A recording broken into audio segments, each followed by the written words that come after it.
Well, if you're talking about a child being diagnosed, I mean, the first thing you want to do is figure out if that's truly the diagnosis. So it's really a good idea to see a trained clinician so that they can do a thorough history and see if that's really what's going on.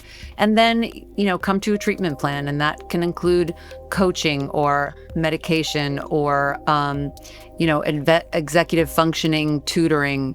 I think tutoring is really important for kids with ADHD because it gives them a one-on-one. And sometimes they just need that extra time to go, for that light bulb to go on where they're not distracted inside of a classroom and they're having a one-on-one engagement. Suddenly now everything makes sense. So I think tutoring for difficult subjects that are not in their natural skill set is really important.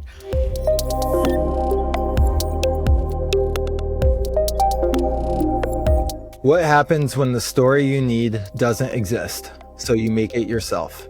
For filmmaker Nancy Armstrong, that moment came after years of raising 3 children with ADHD, searching for understanding, and realizing no one had captured it honestly, so she did. Her documentary, The Disruptors, reframed ADHD from a deficit to a different kind of brilliance, one that fuels curiosity, creativity, and leadership. In this conversation, Nancy shares how parenting 5 neurodiverse minds felt more like circus than a classroom, how she built film during the pandemic with celebrities and families alike, and why she believes parents' real job is to get their kids through intact. We'll explore the science, the myths, and the beautiful messiness of neurodiversity. Stay tuned. This episode might just change how you see ADHD forever.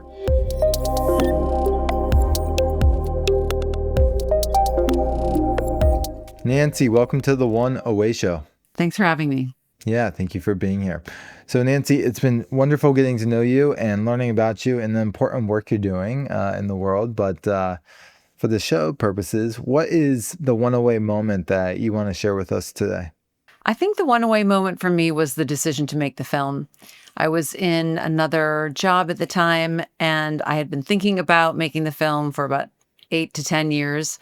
And I just assumed someone else would make it because it's such a huge topic. And then when I realized no one was making it, and I kept speaking with Ned Hallowell, and he said, "Are we making the film?" And I finally just said, "Okay, we'll make the film." And so I sort of changed my life and rearranged my life so that I could focus 100% on making the film. And that was an amazing epiphany and decision. Yeah. So for I know the film, The Disruptors. For those though that don't know the film and don't know Nancy, tell us a little bit about what inspired the creation of The Disruptors, and just start there. Well, I think probably the inspiration was that I was raising 3 children with ADHD, and it had been incredibly challenging, much more challenging than I thought parenting was ever going to be. And of course, I didn't know at the outset that I was going to be raising 3 children with ADHD, or that my husband had it, or that I probably grew up with it, or that my mother had it, or that my father-in-law had it.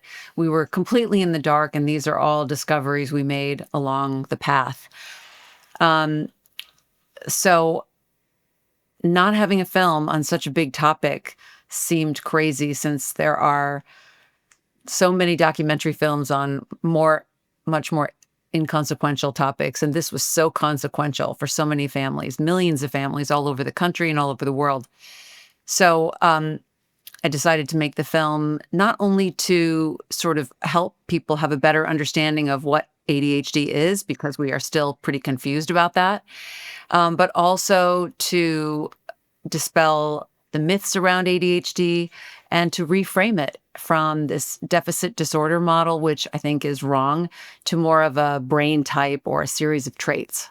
Yeah, I remember watching the film and just feeling so at peace with the way it was displayed, or comforted in the fact that you did such a nice job capturing what it was like to have ADHD. And I like what you talked about. It's not a brain disorder, but it's it's chemistry, and we're just wired differently. Can you speak to? You mentioned something to the extent of kind of growing up with it, seeing it with your family and your kids, now your husband.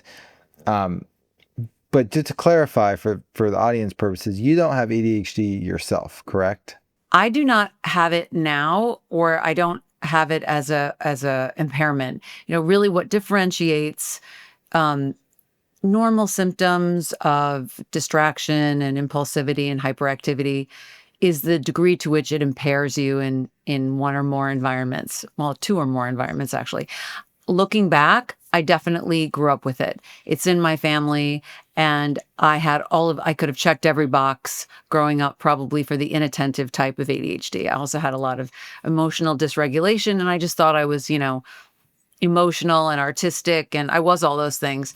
But I thought it was just the way I was, and not that there was an actual reason for it. I also had the lack of self-control. I mean, I got N's in self-control all through grade school, and struggled a little bit in school. I did well enough, but I didn't understand why it was difficult for me to pay attention. I didn't understand why I struggled in certain topics, in certain subjects, even though I was trying really hard. I just thought I wasn't that smart, as so many people with ADHD feel as they go through the school system. And school is not really an environment that is adaptive for people with ADHD.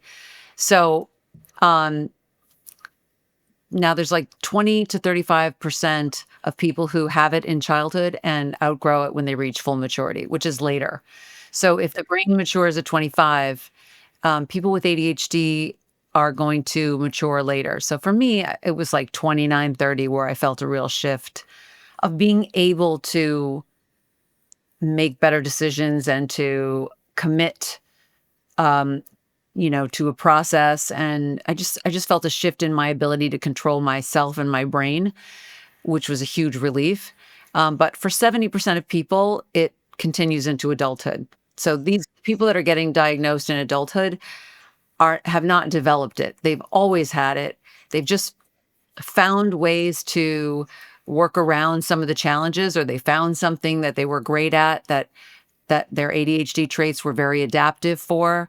But there are still areas of their life where they struggle, and so they feel badly about those things. And there's no reason to feel badly. You're just not wired the same as everyone else. So I always say people with ADHD are wired to do the difficult things, but really struggle with the easy things. Totally.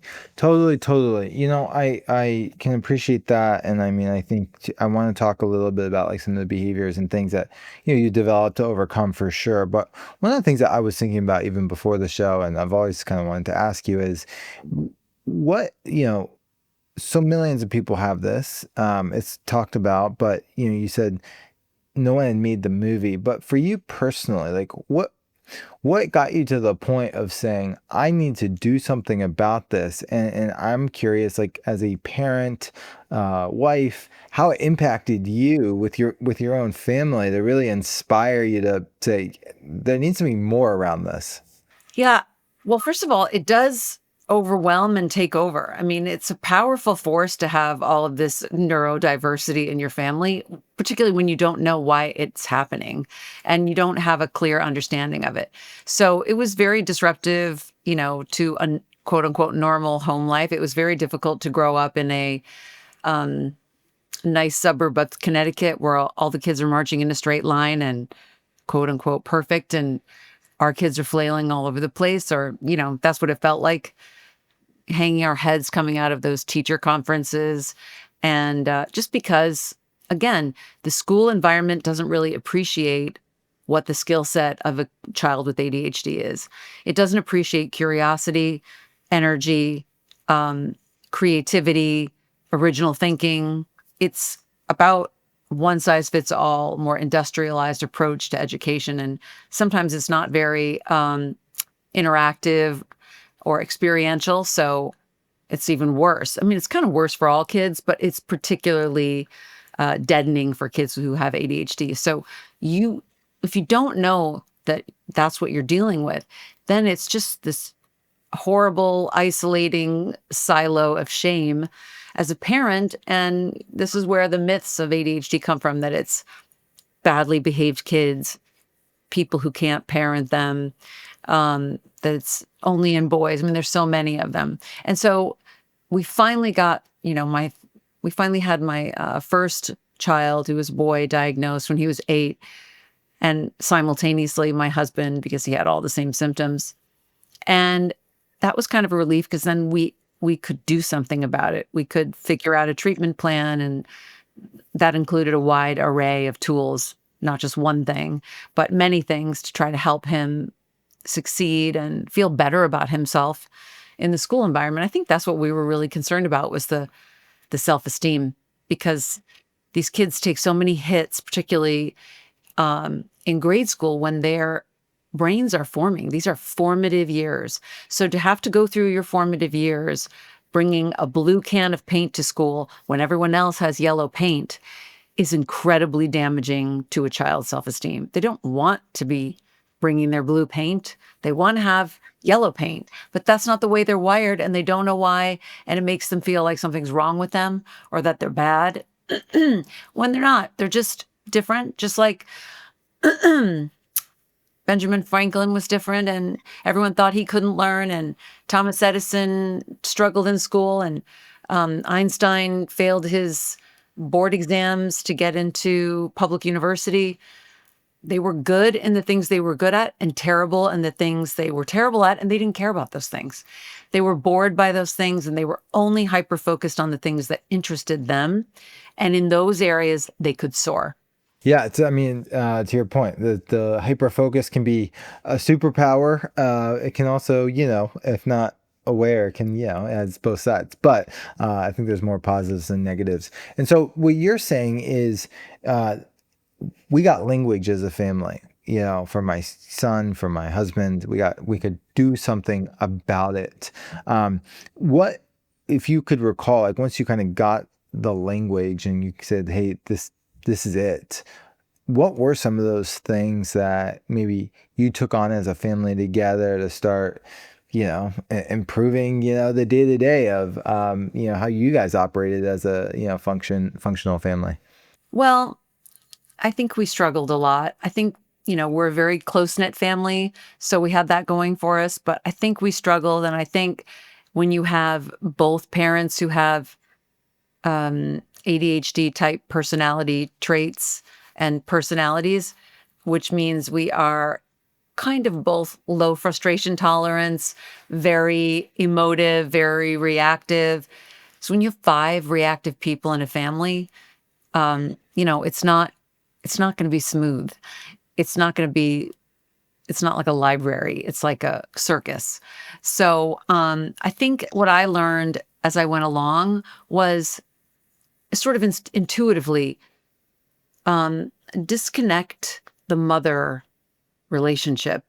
Just sort of try to get an arm's length, because that was the dynamic that was making me crazy, is from the mother's perspective.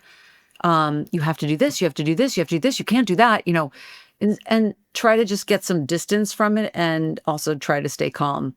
But just getting some distance from it really helped me to have a different kind of response and particularly see children as a person who is not your child, a person who is struggling, a person who is acting out or having a bad reaction, and don't absorb it. Don't take it personally.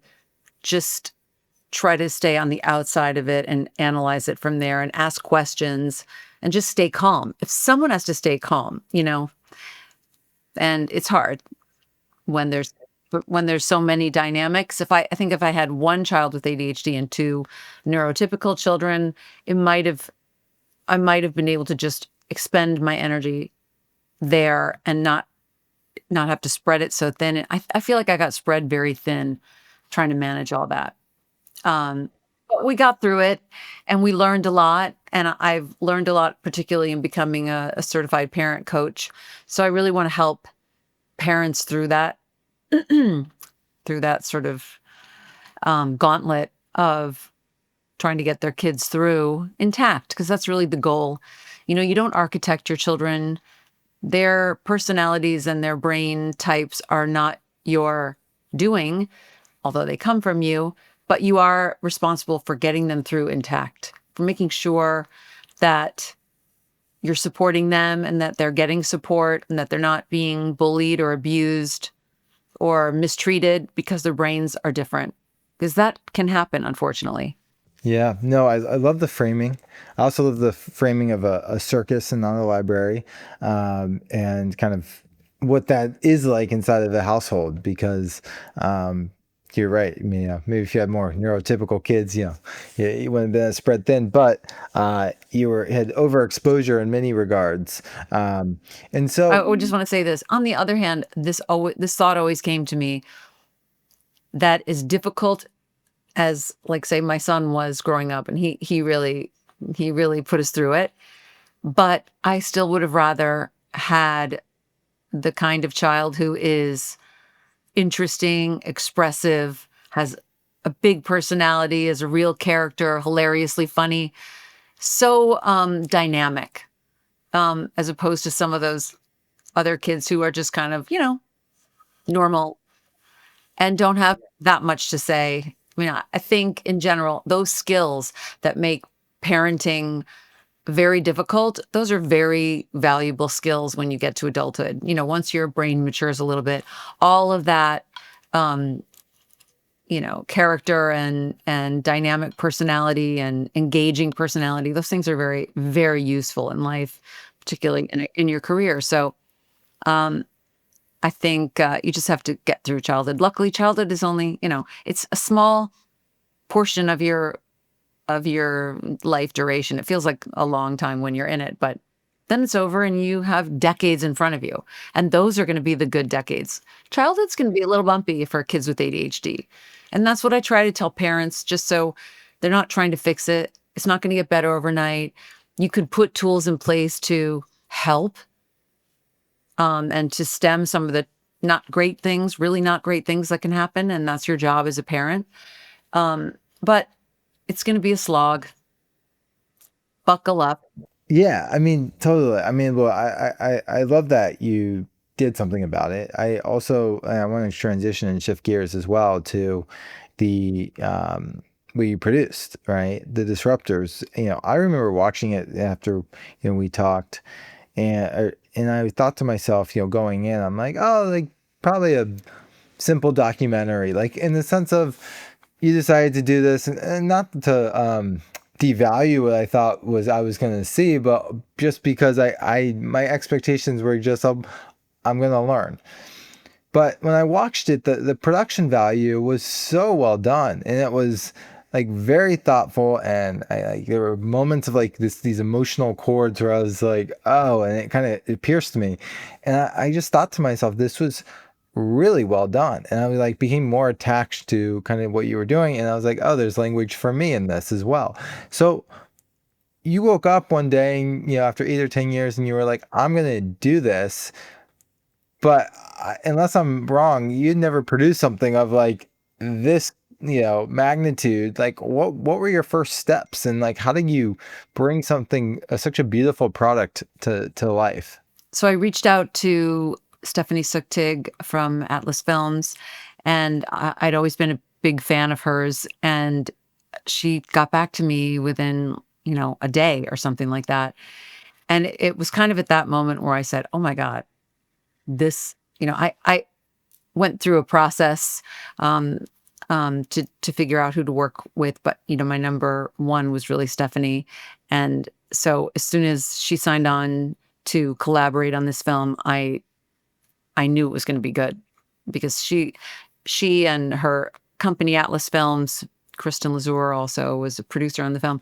They're exceptionally good at taking a topic that you think you understand and reframing it in a way that is, sort of revelatory. And so that's kind of what I wanted to accomplish with ADHD, because it's so deeply misunderstood. And part of that is that it is kind of complicated in and of itself, but also it becomes more complicated because the information around it, particularly in the news media, is contradictory on a daily basis. And I wanted to be the voice that cuts through that, so that people could stop wondering if it's this or is it this. But this one's, it honestly, it is absolutely unnerving, the level of contradiction in the media around ADHD. But that's a separate point.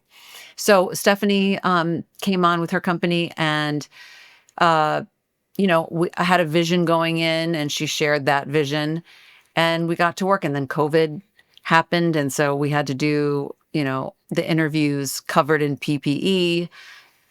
We did a lot of them at my home in Connecticut, and I flew around on empty planes because no one was getting on airplanes to go to some of the experts. And they had teams flying to the families, which were okay, for them filming them. And then the public personalities we did all online. So those interviews were happening through an app on the phone where they could see me in an iPhone camera, and it was recording, and they had to set it up themselves with a ring light. It was kind of crazy, but everyone was home. So there was this window of opportunity to get someone like Terry Bradshaw at home setting up the ring light, and it was pretty extraordinary. And I think, if there's one silver lining for the film was that it happened during that period, because we were able to get like 15 well-known people to film themselves in their home through this app where we could talk to them, and give them the questions and talk to them through this interview from a remote in a remote way. Totally. I mean, just to build on this, I mean, I just want to say, like, I'm thinking about the families. I mean, you clearly had a vision of who you wanted to work with, and I'm glad that came to life. You got some, yeah, it's pretty influential people around the film. But the story, even more so, right? Like, I think that some of the, like Will I Am, and you mentioned Terry Bradshaw, like these people add weight and credibility, no question. Because I think it shows, hey, you can have this and you can be something really special.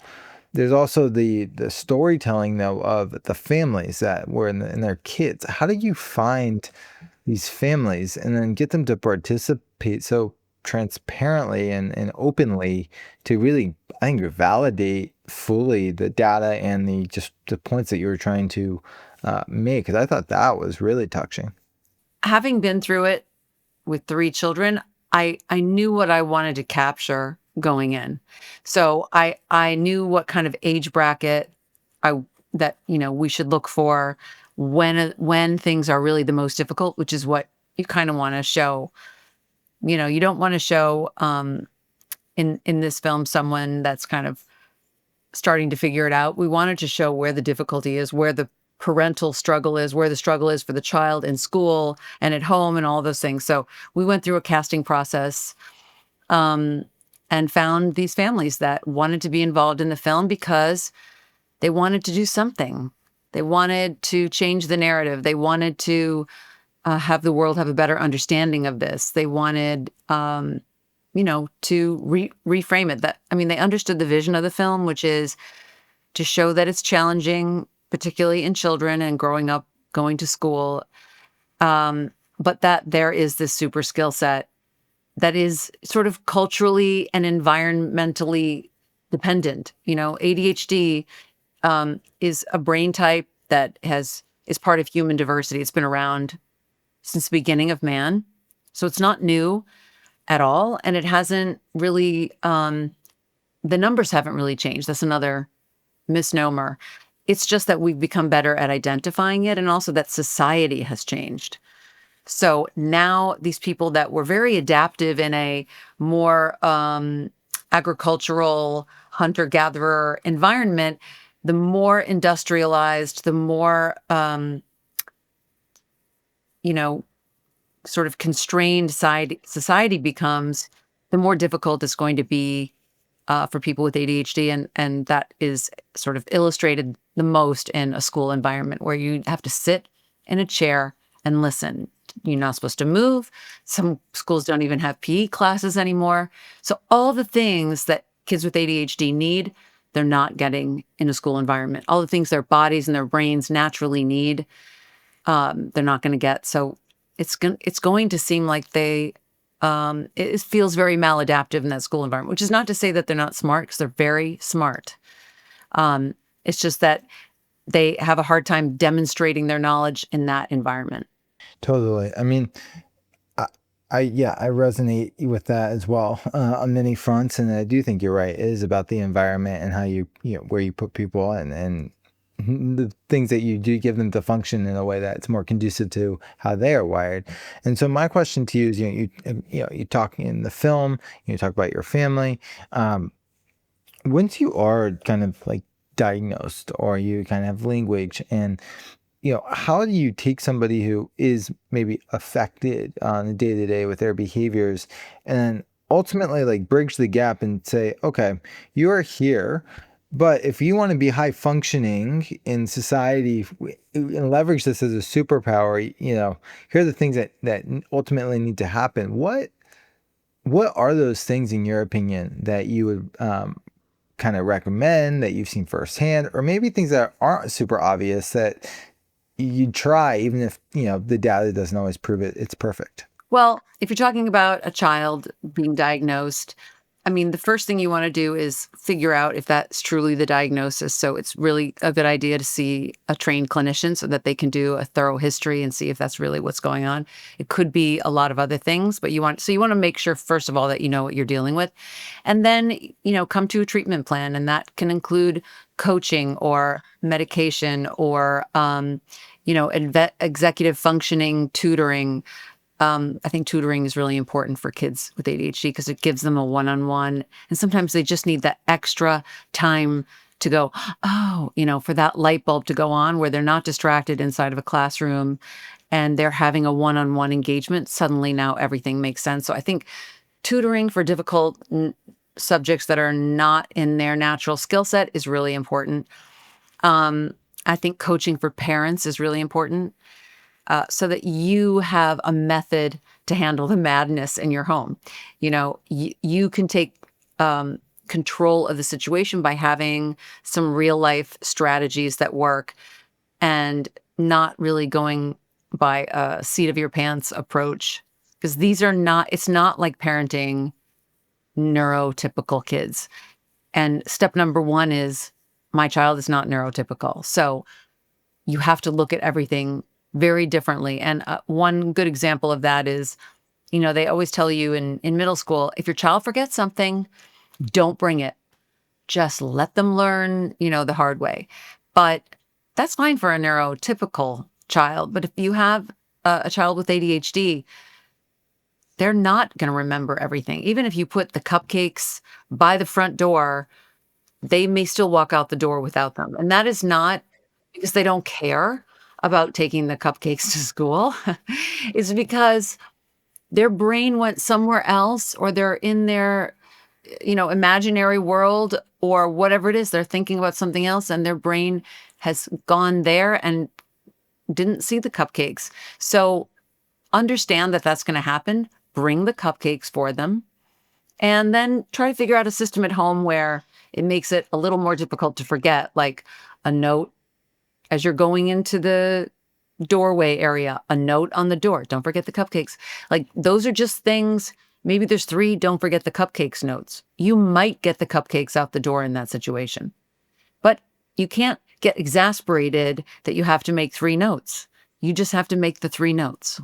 That's your reality. Stop wanting it to be something else and just accept it. And pretty soon the child will learn that system on their own. They'll make their own notes and they'll just take a moment to look at look to their left to see if there's any cupcakes or whatever it is that need to go to school that day.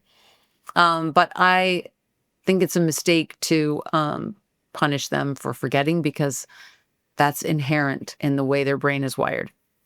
That's a prefrontal cortex challenge for them. The reason I laugh so hard about the cupcakes is because when I used to walk out the door, my mom used to put notes on the door for me because I always used to forget certain things she'd tell me to do in the morning or whatever. And then I remembered you were talking about I needed so much coaching one-on-one to focus. Anyways, so yes, I love the behaviors, all track. If you're a founder looking to grow without raising capital or giving up control, Relent is built for you. Founded by entrepreneurs who've scaled without outside funding, Relent helps companies find and retain talent, lower operational costs, and reinvest in growth. We've hired nearly 10 team members through Relent and streamlined our entire cost structure, freeing up capital to put toward what matters most. Even small teams can set up offshore operations quickly, compliantly, and without heavy infrastructure. With deep expertise in the India-US corridor, Relent combines cultural fluency with operational rigor and guides everything from team design to long-term scaling. Grow on your terms and start with Relent. To learn more, visit relent.team/arcbound. You talked about these kids going to their imaginary place. It's a prefrontal cortex issue / opportunity.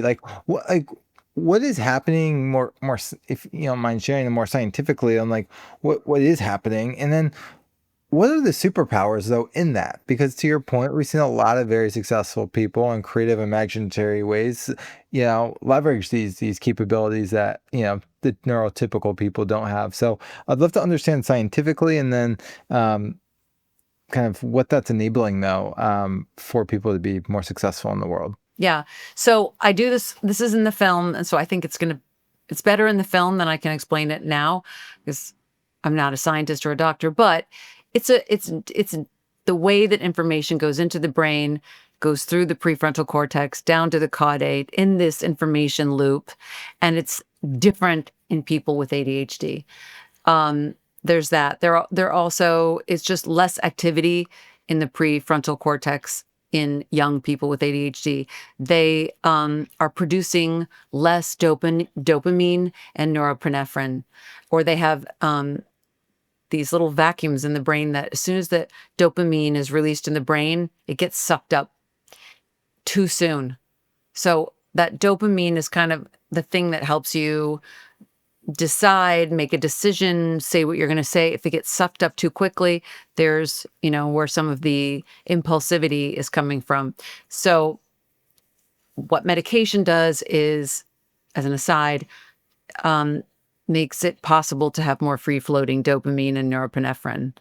So it has a calming effect on the ADHD brain, as opposed to someone who doesn't have ADHD, where it's kind of a stimulant. That's very interesting. The great thing about people with ADHD is their imaginary life, their creative ability. They have 100 ideas coming, one after the other. They're very curious, which is why they get distracted. It's like Ned says, the flip side of distractibility is curiosity. They don't, if you're supposed to be attending to one thing, but there's a squirrel, that squirrel is also interesting, maybe more interesting than some teacher standing in the front of the classroom, talking about some boring period in history. So your attention gets diverted. You focus in on that squirrel. You think about the squirrel. But now 5 to 7 minutes have gone by and you're going back to the lecture and you're lost. And then the panic sets in, and that's where anxiety, and you start to feel bad about yourself. So those are all the things that happen in a school environment where that make ADHD difficult. But that's those same traits, distractibility being curiosity, hyperactivity being energy, and impulsivity being creativity. Creativity is such a valuable skill in life. And, companies cannot run effectively or be really successful without that visionary, creative piece. They also tend to be leaders. And I wonder if it's because they really can't follow. That could be it. I've noticed they're better at leading than following. They're visionaries. They're great at relationship building. They have great soft skills. And these are all really important aspects of the business world. They're also, natural artists. And if they find something that they are really passionate about, they are able to hyper-focus on that more than a neurotypical person who is also interested in that same thing. So they can fly past people once they figure out what they really want to do and what they're good at. And if you can sort of marry what you're good at with opportunity, that's where we see the real game changers. that have ADHD across so many industries. Yeah, I really appreciate you sharing, and kind of the effects and the swoop in the brain was very visual.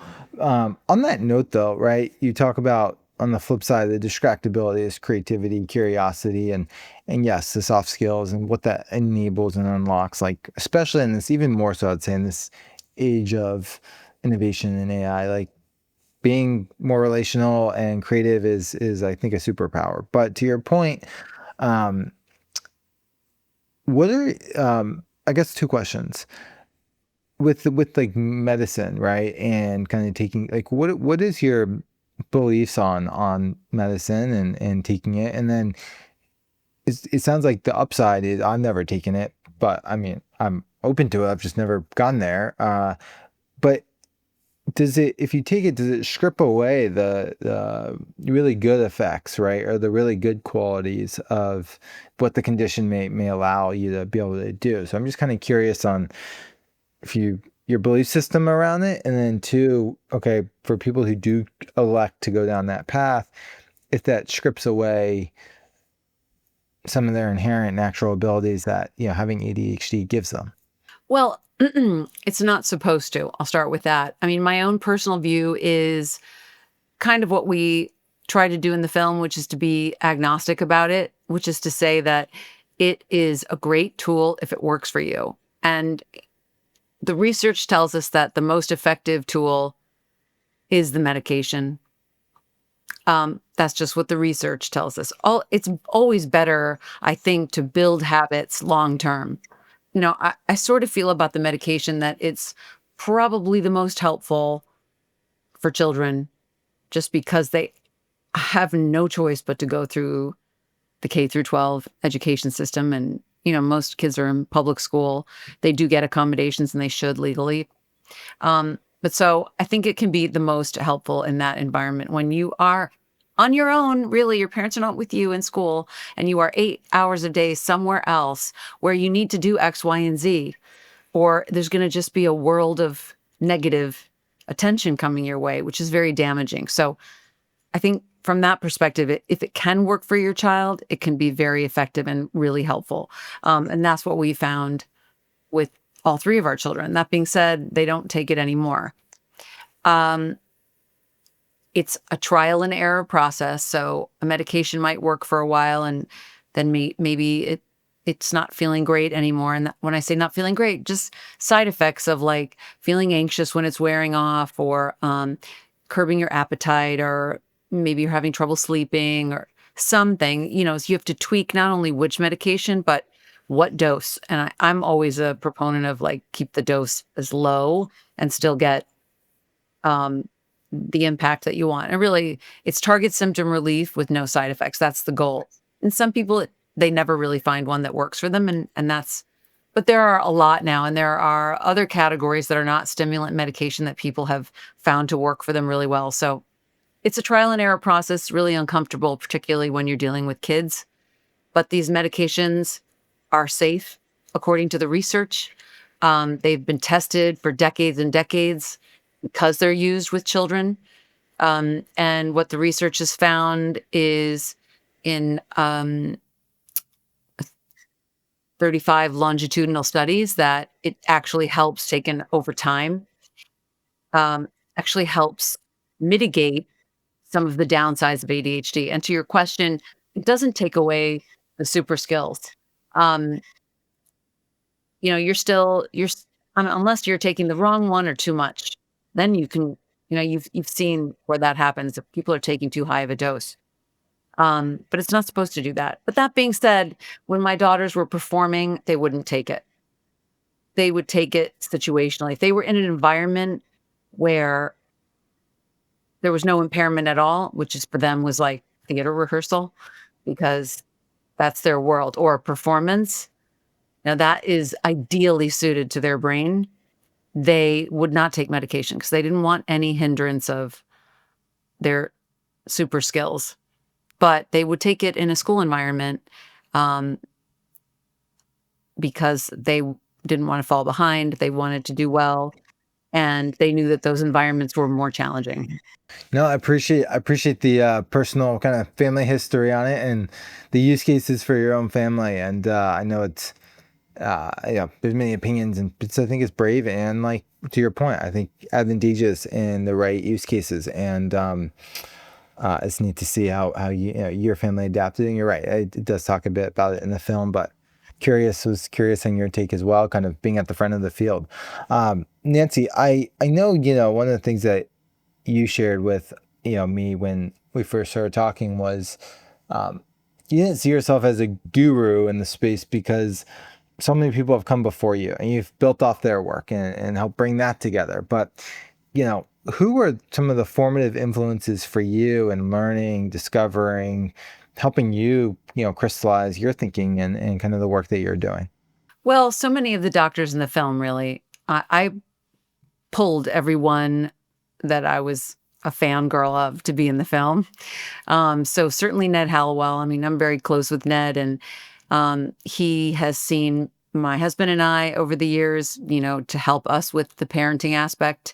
And he's also seen my son Jack as a child and also as a young adult, just to kind of help guide him through these difficult transitions and to kind of get a handle on how his brain works differently and just accepting that. You don't want to feel badly about your ADHD brain. You it's who you are. It's part of who you are. It's the way you're wired, and it's okay and it's beautiful. And if you can find the right path for yourself, you can do extremely well. It can be an asset in the right environment. So I love Ned and I love his positivity. And I mean, I think he's changed so many lives. And then Dr. Russell Barkley, I adore because he's just so smart and he's just an extraordinarily kind man. And he has done so much for this field, in the way of research and just total dedication.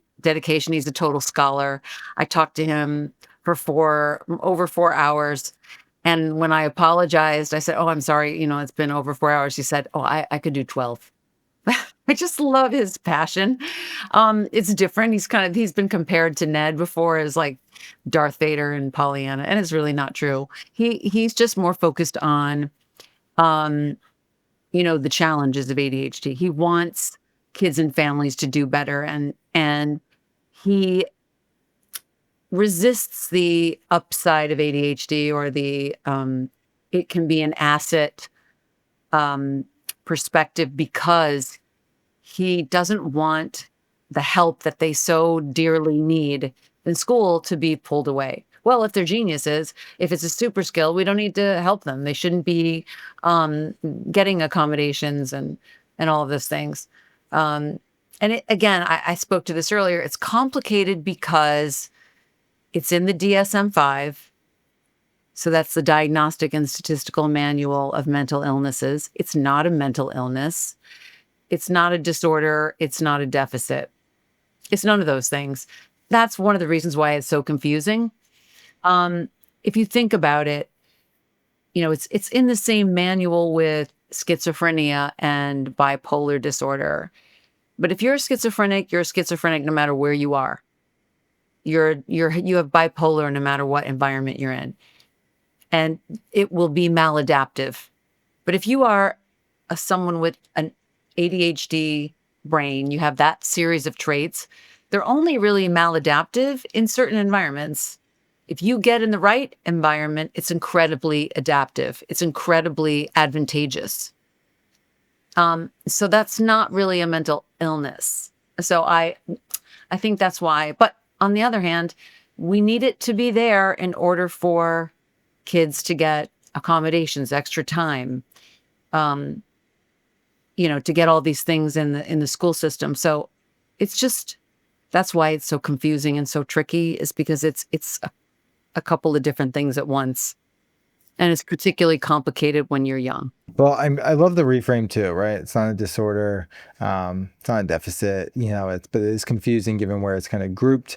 And it's neat that your peers, mentors in the space like Ned and such, who kind of can Mel you can Saltz, that's another one. I mean, we had the vast majority of the experts, and all really, apart from Russell Barkley, who is a bit reticent on that point.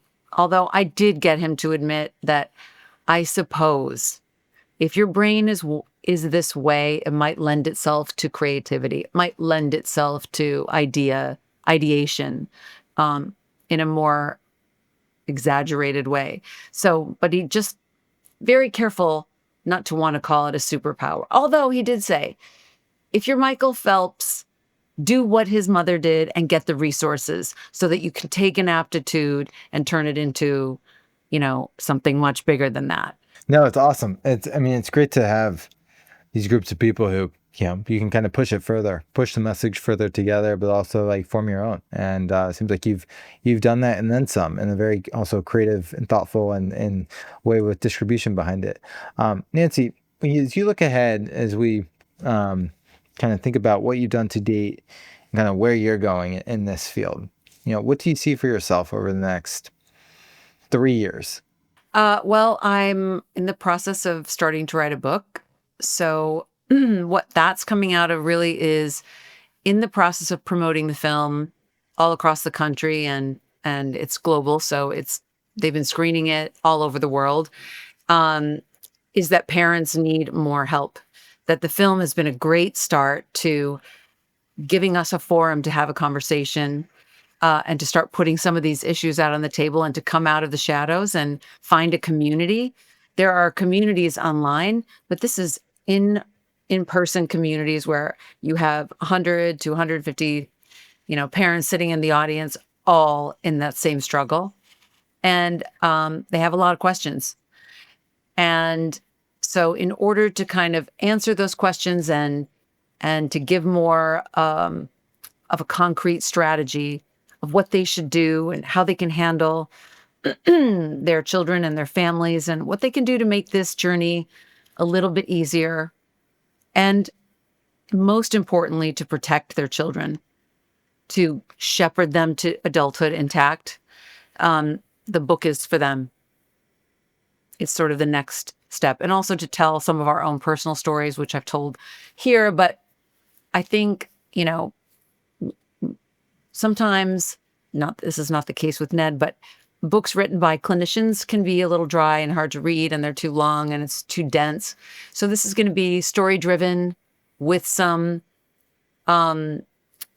strategies and around a core number of areas where kids will struggle.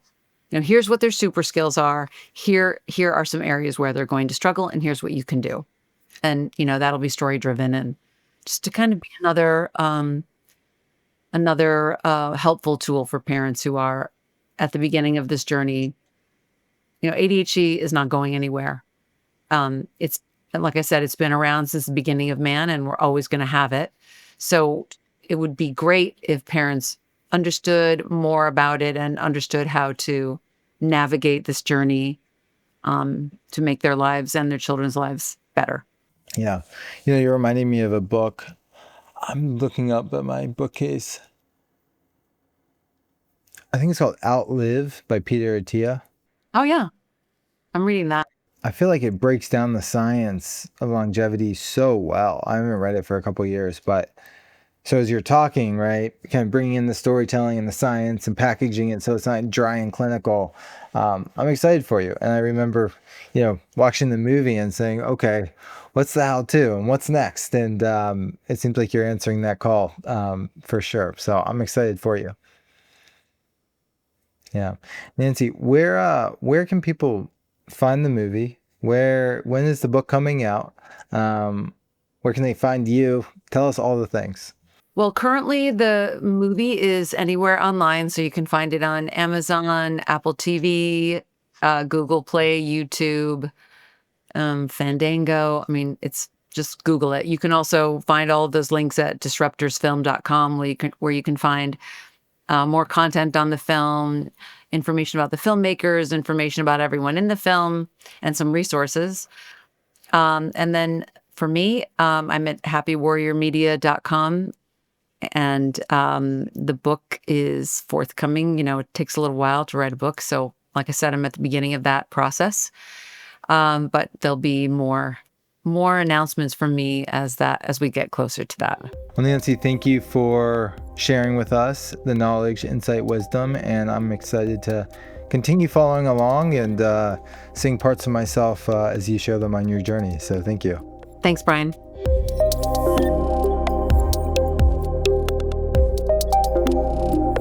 Today's story began with one mother's decision to stop waiting and turned into a film that gave millions of families language, hope, and community. Nancy Armstrong reminded us that ADHD isn't a flaw in design, it's a different rhythm of attention, creativity, and courage. We heard about dopamine and daydreams, blue paint and cupcakes, circus households and quiet breakthroughs, and we learned that reframing how we see difference might be the most powerful kind of storytelling there is.